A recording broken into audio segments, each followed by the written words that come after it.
and welcome to this episode of the Excalibur podcast, where we have real people, real stories, and real progress. Today, we have a treat for you guys. We are talking to Weston MacDaniel. He is a technician, family and friend, as well as a man of God. Welcome, Weston. How are you doing today, my brother? I'm doing great. Thanks for having me. Oh, it's an absolute pleasure, my man. We have had quite a few different conversations over the last couple of days, and man, it has been an absolute pleasure talking to you. Definitely getting your perspective on various different topics, as well as just how unique your life has been to get you to this point in time. And we'd like to delve a little bit into that in this episode, if you're comfortable with it. Yeah, absolutely. That sounds Okay. good. Beautiful, beautiful. Well, let's start from the beginning, my man. How how did you get to where you are right now? Where did you grow up? Where did it all start? And how did you develop this hunger for wanting to be who you are today? Well, I definitely have a lot of people to thank for that. My dad, my mom, my granddad, just for my work ethic and instilling in me and teaching me like what you bring to the table and how you present yourself really carries out. Hmm. Okay, okay. And growing up, whereabouts did you grow up? I grew up in Northwest Oklahoma. Northwest Oklahoma. God's country, man. Hell yeah. Yeah. Awesome. So how was it growing up there? Did you always find that you were different from everyone around you? I feel like I noticed that at a very young age. I was always looking at things at a different perspective, or just getting it different information throughout different ways, I would say. Okay. Dive into that for me. When you say getting information in different ways, what do you mean, my man? Well, when I was younger, I definitely had I've been called an old soul by a lot Yeah. of people, and so definitely older, mature groups as far as like just talking to my granddad and his friends, my dad and his friends, and getting around that type of environment very Mm, early. okay. I've I have in my lifetime, I can say that I've had a lot of opportunities to mature a lot more than more people than my age. Hmm. But it's definitely been a great opportunity. Awesome. Awesome. And coming up to that project, so what you're saying is that who you surround yourself with essentially developed and turned you into the man that you are right now. Absolutely. And it is something that shaped you into becoming a quote unquote old soul. So if we look at it from that perspective, and we understand that people in general are usually the sum of the five people that they spend the most time with and the books that they read over the course of 5 years. How is it that you allowed that to shape you? Because most kids, when they get to the adolescent stage, they tend to be very haughty. Uh, they want to kind of make their own way. How did you assign or kind of pull in that humbleness to stay on the path? Um, well, just the way that I grew up, I was always working with my dad or my granddad, and just having conversations while we worked. Um, really diving into a lot of different things, a lot of different aspects of life. You Mhm. know, how you should always treat a lady. Say yes, sir, yes, ma'am. That was instilled in me very young. Okay. Respect. Yes. Respect, absolutely. It's something that we find is very lacking in youngsters these days, man, especially people in school. My wife was a teacher for a considerable amount of time, and she had horrific experiences with the kids that are out there today. And I think that is definitely lost because of the male archetype in in the world today. The presence of that male archetype, having the man as the head of the household. There's this indication nowadays that the woman is the boss of the house. And I I I find that when a woman gets put into that position, she doesn't really enjoy it. She doesn't really want to have that accountability and that responsibility. And the only reason that they assimilate that task or assimilate into that is because of outside pressures, as well as the man just being absent in his mind. He's rather focusing on the escape boxes in the room, either the phone or the TV. And it doesn't sound like you had that growing up. It sounded like you had a presence of two amazing male figures in your life. Yeah. Well, I grew up a little differently. I mean, compared to most, I would say.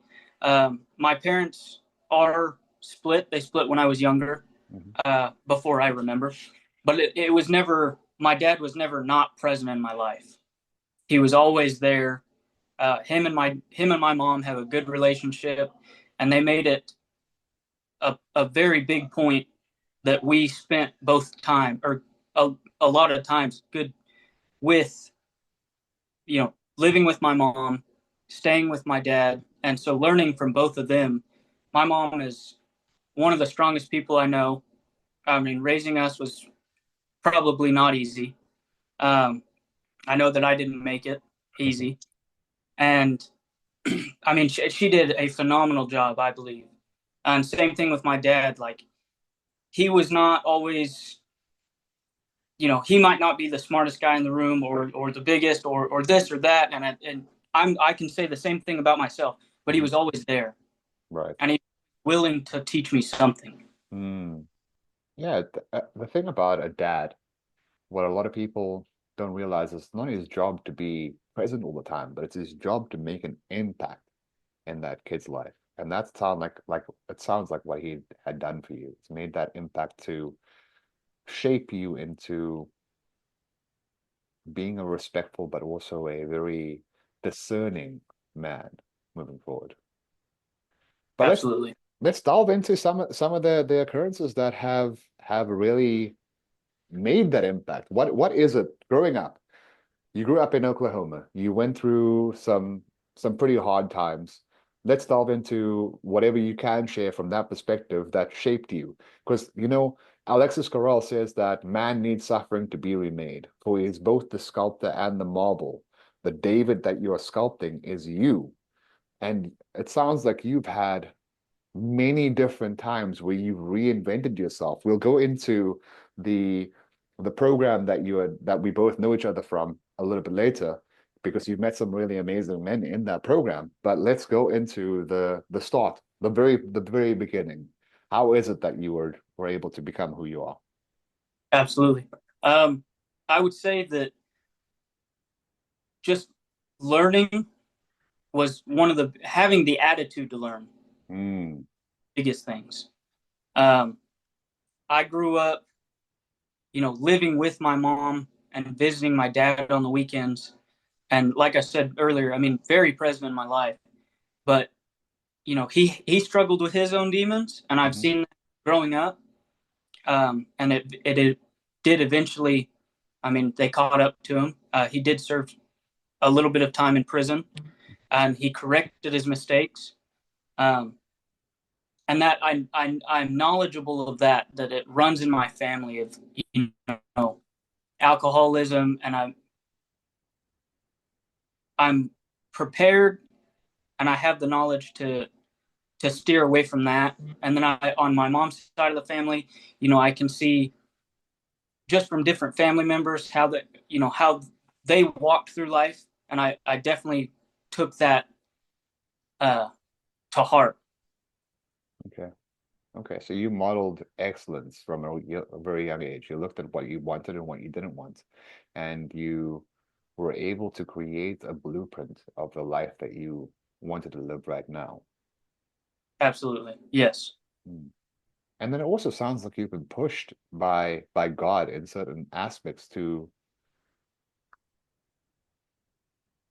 put yourself into certain situations. For example, the current career that you have was a very interesting story that you how you ended up where you are right now.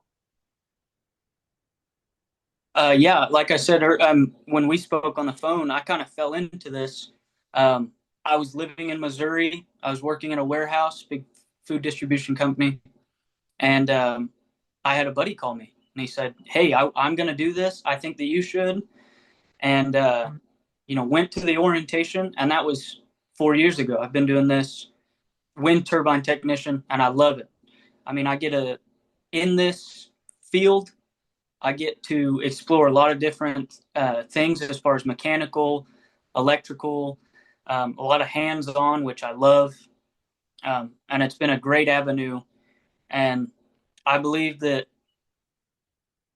if you keep an open mind and an open heart, God will put people in your life, you know, to keep your path. And if Mm, you steer one way, He puts another person in your life, and He might try to steer you back to the right path. yeah. Um, with the Man of War, I kind of found that exactly when I needed to, Hmm. or with that program that you and I did. Um, I was working away from home. I was traveling. Um, wasn't really taking care of myself mentally, physically, um, and I didn't do my due diligence to reach out to people when I needed the help. Hmm. And uh, I mean, I fell on dark times, to put it bluntly. I mean, just thoughts of suicidal or anything like that, and then it finally clicked, and I was like, I need to make a change today, not tomorrow, not in a week from now, today. Hmm. And I found that program that you and I did, and it was the best decision. And I believe that was really put into my eyes, or put in front of me, exactly when I needed it. Hmm. 100%. You know what the equation for good luck is? No, I don't. It's where preparation meets opportunity. If you're prepared and you seize that opportunity, then you have good luck. If you're not prepared and an opportunity comes along, that's when you have bad luck. So you Absolutely. you were prepared mentally, physically, and emotionally to accept the path that God had put in front of you. And I mean, let's be honest, the program is not an easy task to go through, right? It's got a 40% dropout rate, but we're sitting on the other side of this and looking at it from the other side and saying that we were able to push ourselves, but more importantly, to make connections with people that will last a lifetime. I believe that's one of the most important things to do, is to reach out and to make those connections. Um, like I said, I was away from home. I was cooped up by myself, to myself, and I had all the lifelines that I could have possibly wanted, and I didn't ever reach out. Mm, And that is, I'm one of the things that I've learned is you have to make those connections, but you also have to keep up with them. yes. You and I spoke on the phone yesterday, and we're having this today. It's amazing, and it's such a great opportunity, and you'll never know unless you keep up with that, Right. and be willing to learn from Mm. others, from material, from books, always trying to expand on that. To me, it sounds like you have an innate curiosity that stems from deep inside of you to really just want to understand the world. And that is one of the most beautiful qualities to have because it doesn't put you on a pedestal. It doesn't say that once you've ascended to this level, that now I know enough and I'm the expert, but rather you you take a page out of the Stoics books that the more you learn, the more you realize you don't know. Absolutely. I was growing up, I was one of those kids that if I saw it on TV or something, I'd ask questions about it, but I was like, hey, I could do that. Um, I used to watch Forged in Fire when they made knives all the time, and coming to my grandpa and being like, hey, I want to do this. So we made a forge, and we started making knives because I was curious, and I was, wanted to learn. Or I mean, there's been a lot of instances in my life where I've had the opportunity to do that. Mm, It's like, hey, I want to learn something, you know, And again, keeping up with those lifelines, asking the right person, and they help you out with whatever they need. Right.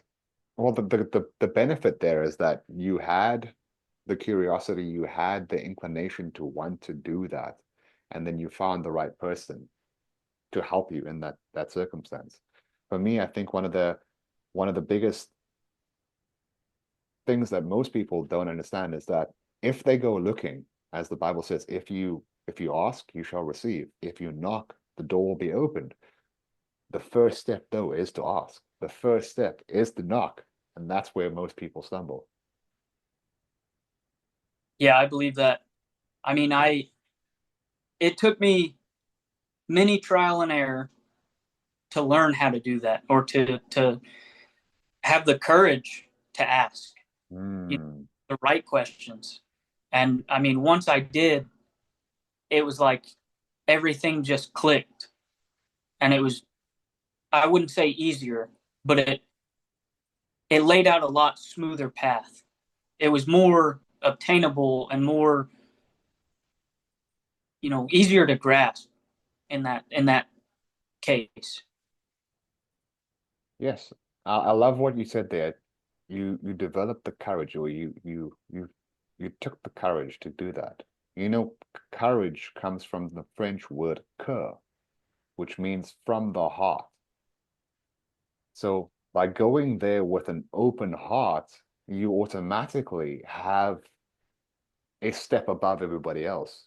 Because if you're just going there with a single-minded attitude, oh, I need to learn this, and your heart is closed off to it, you're never going to develop and never going to take on that knowledge and internalize it. But instead, by going there with that open heart, you're enforcing the congruency between your mind and your heart, which then stems to you learning even better because you're planting that seeds into a place where it's cultivated soil. Yes. And that's one of the biggest and hardest things that I've tried, or that I've had to learn, was you have to cultivate it. Mm, If you say that you're going to learn something, I mean, you can't learn to ride a bike overnight, like, right. or play the guitar, or pick up anything like that. It takes time, Hmm. and you have to be willing to cultivate that, or to put in the time. Yes, sir. And you need the drive, the curiosity, the courage, and then the grit to push through. Yes. Yeah. Uh, Grit is I think, something that, a lot of people know a lot about. I mean, everybody has their own, they all, walk in their own paths, and they all have their different struggles. And some things can be very abrasive, but they're opportunities. And you have to, after you learn what you learn, or, say if you're going through something tough, you really have to look at it as, hey, I might not succeed this time, but I'm going to take it as a learning opportunity to try again and again until you get it right. And Nelson Mandela said, I win or I learn. There is no losing. So every opportunity that you have is an opportunity to succeed or learn. But also, I like the fact that you said it's abrasive. Some of the hardest material in the world is tungsten. But if you take a piece of sandpaper and you start wearing away at that tungsten, it's eventually going to mold to the shape that you want it to be. And sandpaper is flexible. It's not a very hard material, but it's got the grit to be able to wear away at whatever is in front of it. And that's what a lot of people, when they look at the word grit, they don't accept that they're going to need to be malleable, but also to wear away at whatever's in their path. Yeah, it took, the way that I think about it is, you going through something in your life that's difficult, or that, at the moment it doesn't make sense, or however it comes across. like the program that you and I did. I mean, it was not an easy program. Mhm. It forced us mentally, physically, every day. Yes. But after you went through that, I believe that's how you get your grit. Is I've made it through this. I know that I can do that. Let me accept this new challenge. But I've carried that grit or that knowledge of me making it through with me to succeed again. 100%. 100%. And I think for me, what really stood out is that it wasn't about, oh, I need to make it to the end of the program. It was more, I just need to make it till breakfast. And then I just need to make it till lunch. And then I just need to make it till the war room session. But along the way, it became less and less about me and more about the people that were next to me. I think that we find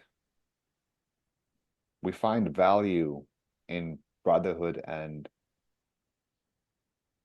companionship of the men that are surrounding us. Because your problems seem very small to you once you realize that you have somebody next to you that you have to help, or you get to help, should I say. Let me rephrase that. You get to help. Yeah, 100%.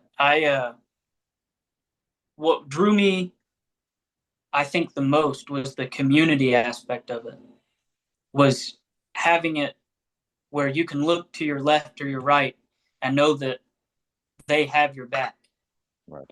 Um, I went through with a great group that I believe um, everybody all showed, on their own great aspects as far as leadership, um, fortitude, just being mentally prepared. Some people were physically prepared more than others, but as a group, we all melded together and really overcame the what was in front of us, the hurdles in front of us. Right. Right. And there's an African proverb that says, if you want to go fast, go alone. If you want to go far, go with many. I feel that most men today feel like there's this inclination that they have to do it on their own, to make it on their own.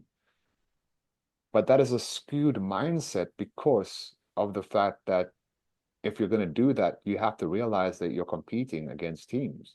You're competing against teams of people that are going to outwork you instantaneously because there might be teams of five, six guys that are all coming together and collectively they're utilizing all of their heads to solve one problem, whereas you're just looking at this problem from one single perspective. If you and I and a couple of other brothers say, okay, we want to solve world hunger, for example. I firmly believe that if we get together in a room and we shut the door and we say in the next 24 hours we're going to solve world hunger, we'll be able to make that happen.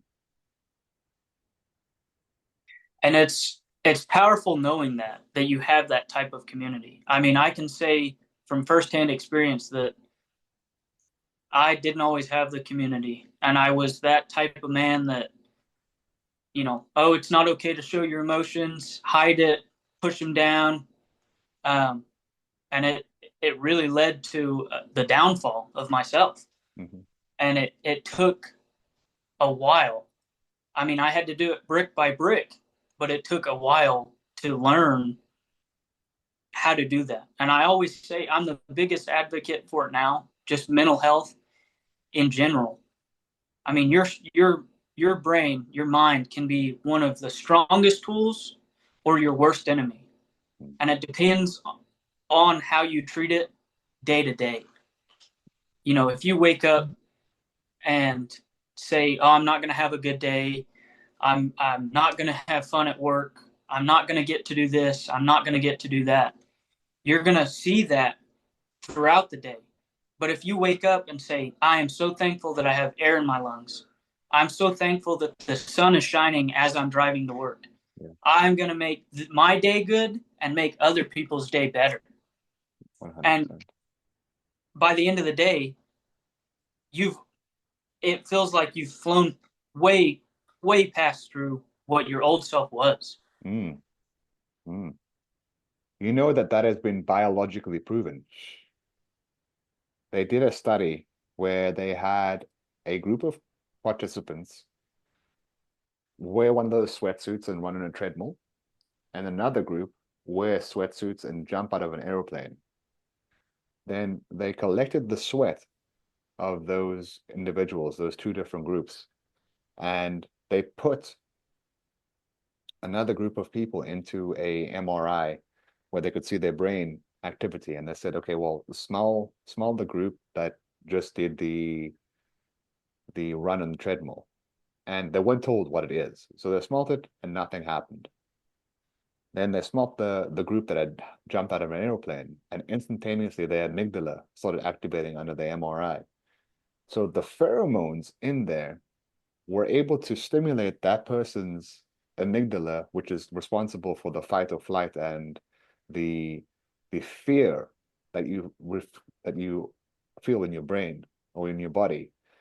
It instantly activated that, which means that by getting around people that are having a bad day or that are in a terrible headspace, you are instantaneously picking up on that. That's why you get that gut feeling. That gut feeling is something that you don't even know that you're experiencing and you don't even know that you're picking up on, but it's why you should always trust it. Absolutely. Yeah, I mean, it is crazy how much of a difference just being thankful.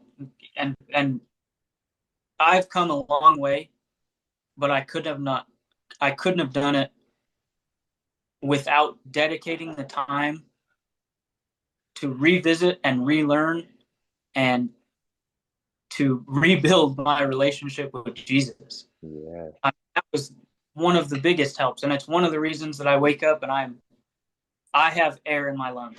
Thank you for another day. Mhm. What can I do in my day to glorify you? Yes, sir. The And attitude it's of gratitude. absolutely. Yeah. And by that prayer, it's actually been proven to change the the architecture or the chemical composition of your brain. I mean, I can attest to it. I believe it does. I walk through my day and I'm like, where is my next opportunity? I get to have a conversation with Kyle Brooks today and have an amazing conversation with him. What's my next opportunity? And it changes your whole world perspective on how much you can do in your 24 hours, and it's an amazing feeling. 100%, 100%. You look for opportunities instead of closed doors.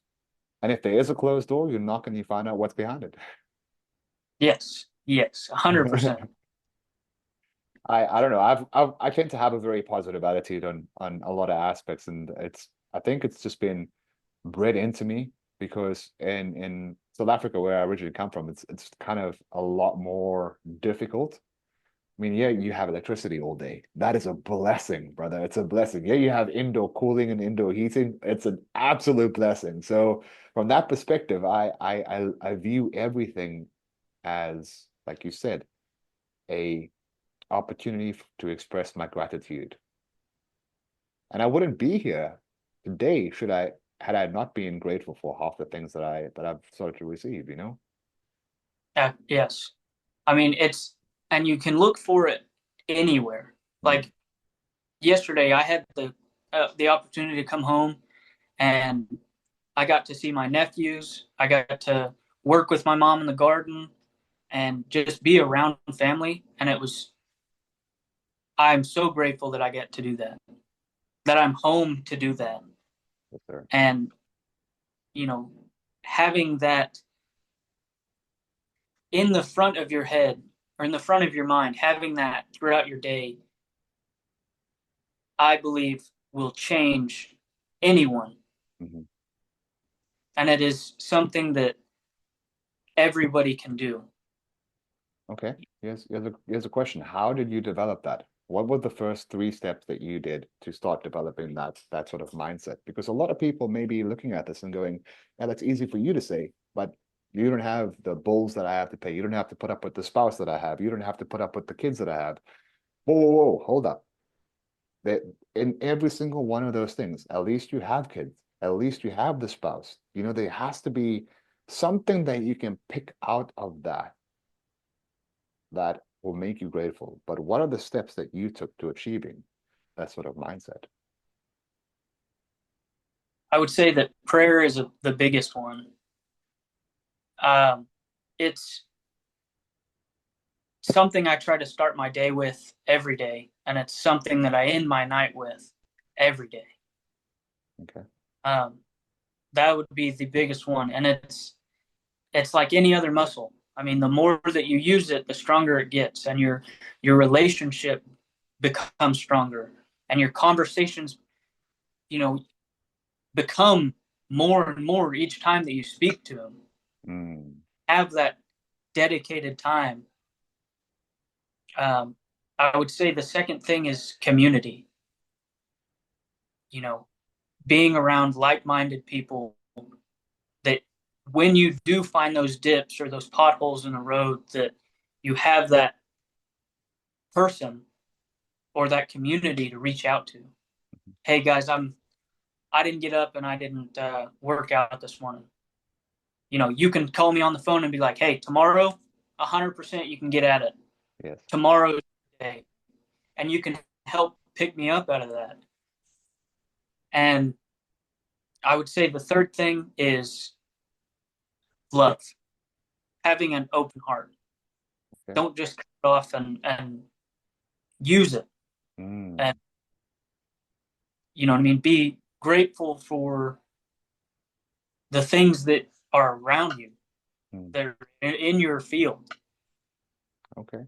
Okay. So prayer, beginning and end of the day, community to be able to hold you accountable, but also to reinforce you, and then love, developing that love and gratitude.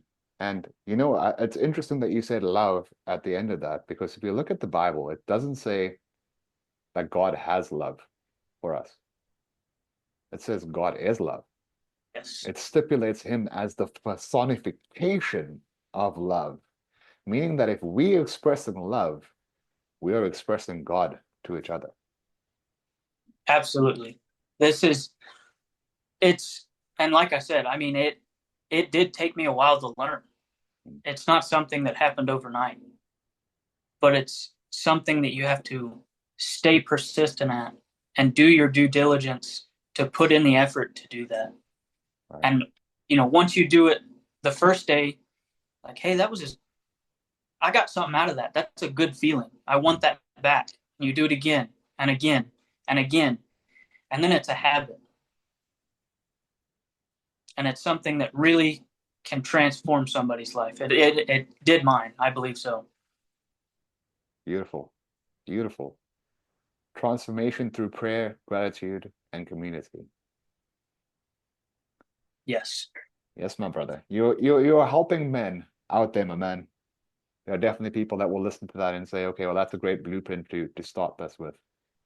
Well, coming from a young perspective, I hope that I can see the world differently and I can leave it a little better.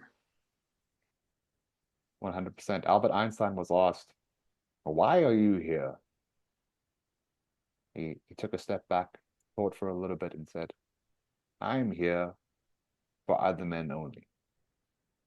Meaning that we are all here just to serve each other.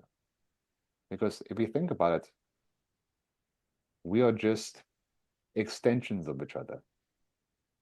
Every single person out here is connected.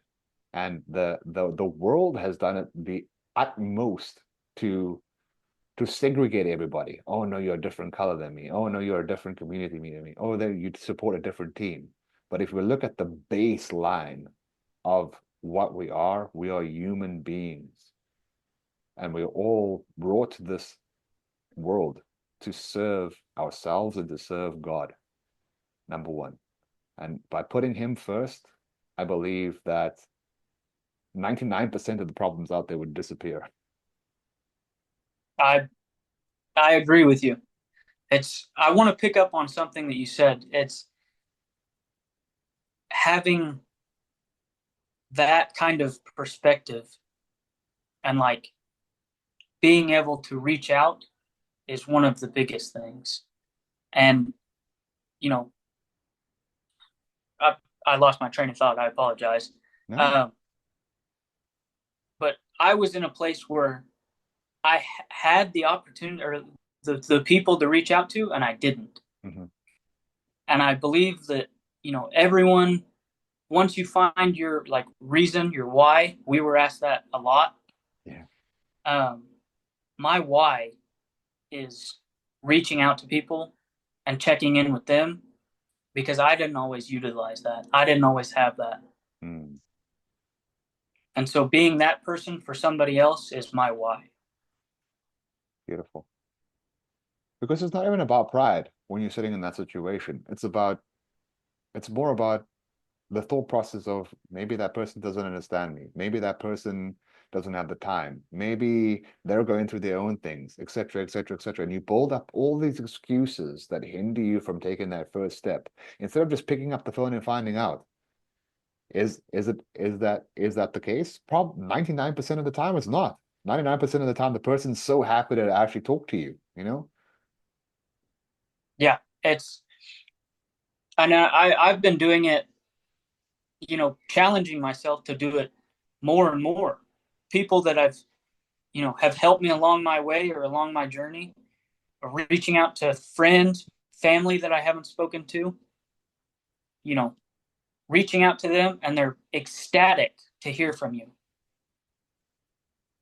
Yeah. What's going on in your world? And then asking them the same. Hey, is everything okay? What's the biggest goal that you have right now? Mhm. What's one of your biggest challenges? Hey, I'm just thinking of it. Thinking of you is one of the like just that simple text, and it's you can get a lot out of it for sure. Definitely, definitely. Okay. Coming to the end of this podcast, my brother, I want to ask you, what are two things that you want to leave our viewers with? What two things are of value would you like to leave them? Because I know most of the time there's always golden nuggets that guys get to pick up off of it, and I like to put it at the end so that at least they have that before they go into work or before they go to sleep at night. They get to ruminate on it a little bit. I would say pray and make those connections that are around you. There we go. Beautiful, beautiful. Thank you, sir. Yes, sir. Thank you for having me. Weston, where can our viewers find you?